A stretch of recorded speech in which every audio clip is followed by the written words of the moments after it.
Hello and welcome. Today we're diving into a really powerful way of looking at human connection. It's based on the work of Fang, and it's all about what he calls life's three treasures: affection, love, and sex. Trust me, it's a fascinating lens to view the relationships that really define who we are. So let's just start with, a massive question, one that people have been asking forever. What are the absolute most important parts of a truly meaningful life? It's something we all wonder about, isn't it? Well, this particular framework gives us a pretty compelling answer. It suggests that the key to it all can be found in three basic human experiences, these so-called treasures. Each one is different, each one is incredibly powerful, and figuring out how they fit together, well, that's everything.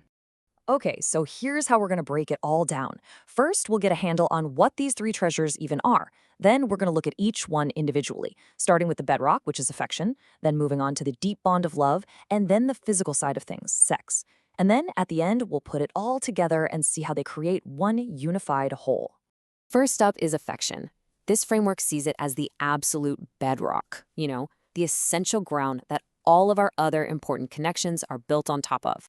So, what do we actually mean by affection? We're not talking about some high-drama movie-style passion. Not at all. It's way broader than that. It's that general feeling of fondness, of care.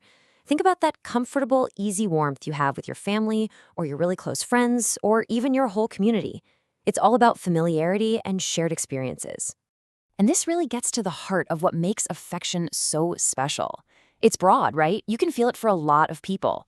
It's basically the social glue that holds families and friendships together and gives us that all-important sense of belonging.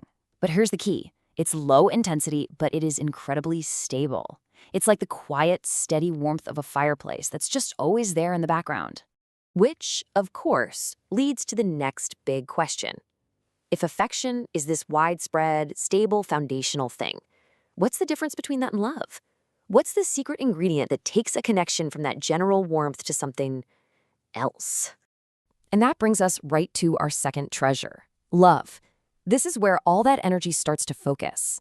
It's not a broad warmth anymore. It's a deep, profound bond, usually aimed at one specific person. So unlike affection's wide casting net, love is like a laser beam. It's a deep, incredibly intense emotional connection that zeroes in on someone. This is where we get those big, powerful feelings, passion, true intimacy, and that real drive to commit to someone. It's about choosing a person to build this unique, profound bond with. And this comparison just lays out the difference perfectly. Affection can be for many people. Love is usually for one, or maybe a very few. Affection feels familiar, comforting. Love can be transformative. It can literally change who you are.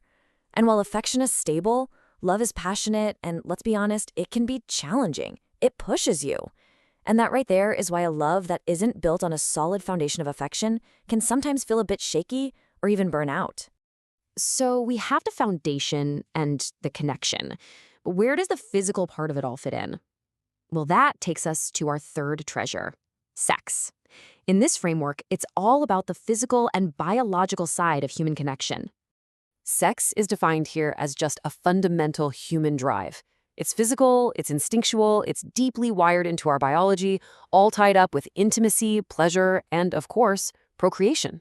It's a really powerful force all on its own. It's a complicated thing. It's a biological instinct, for sure, but it can also be this incredibly powerful way to express intimacy and vulnerability. It can be a source of amazing pleasure and deep connection. But, and this is a huge but, it can also exist completely on its own, totally separate from love or affection. And when it's separate, it can sometimes feel, hollow. Understanding that it can be both a tool for connection and something separate is a really key part of this whole idea. So we've got these three really distinct forces, right?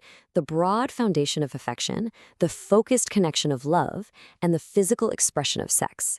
Now comes the really cool part. What happens when they all come together?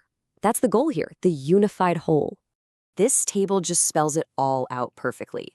You can see how affection has a broad scope, and its role is to be the foundation. Then love narrows that scope down to a partner, and its role is connection. And finally, sex is this specific, intimate expression based on a biological drive. They each have their own job, and they work best when they're all working together. So how does that integration actually happen? Well, ideally, it kind of follows a natural path. You start with a wide base of affection that builds up safety and trust. Then, from that safe ground, a focused love can really start to grow. And then, sex can become this incredible physical expression that both celebrates and deepens that love. When that happens, each treasure doesn't just add to the others, it actually multiplies their value. It creates something totally holistic and deeply fulfilling. And this quote it nails it. It really gets to the heart of the whole concept. By themselves, affection, love, and sex are just powerful forces.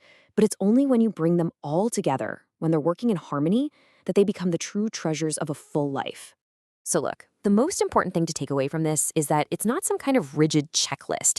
It's not a set of rules you have to follow to win at relationships. It's better to think of it as a lens, a new way to look at and make sense of the complex, amazing, and sometimes very confusing world of your own connections with people. And that brings us to a final thought, a question just for you to think about. If you look at your own life through this lens, how do you see these three treasures, affection, love, and sex, showing up? Where do they feel balanced? And where could they maybe be a little more integrated? It's a powerful thing to consider. Thanks for exploring this with me today.